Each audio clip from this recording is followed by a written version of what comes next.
désir qu'il ne peut satisfaire, mais l'âme des hommes diligents sera rassasiée.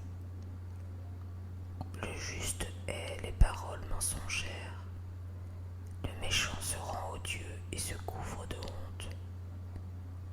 La justice garde celui dont la voie est intègre, mais la méchanceté cause la ruine du pécheur.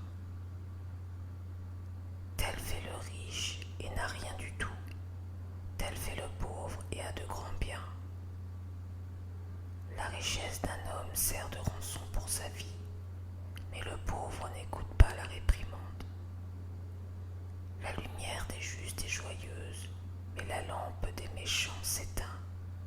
C'est seulement par orgueil qu'on excite les querelles, mais la sagesse est avec ceux qui écoutent les conseils. La richesse mal acquise diminue, mais celui qui amasse peu à peu l'augmente. Un espoir différé rend le cœur malade, mais un désir accompli est un arbre de vie.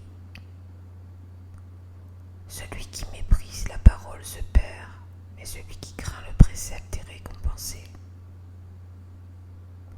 L'enseignement du sage est une source de vie pour détourner des pièges de la mort.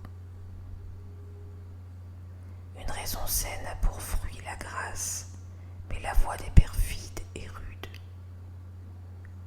Tout homme prudent agit avec connaissance, mais l'insensé fait étalage de folie.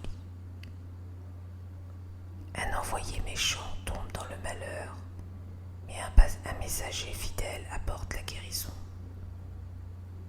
La pauvreté et la honte sont le partage de celui qui rejette la correction, mais celui qui a égard à la réprimande est honoré. Un désir accompli est doux à l'âme, mais s'éloigner du mal fait horreur aux insensés. Celui qui fréquente les sages devient sage, mais celui qui se plaît avec les insensés s'en trouve mal. Le malheur poursuit ceux qui pêchent, mais le bonheur récompense les justes. L'homme de bien a pour héritier les enfants de ses enfants, mais les richesses du pécheur sont réservées pour le juste.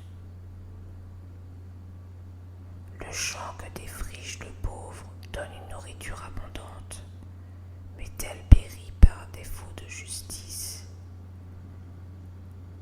Celui qui ménage sa verge est son fils, mais celui qui l'aime cherche à le corriger. Le juste mange et satisfait son appétit, mais le ventre des méchants éprouve la disette.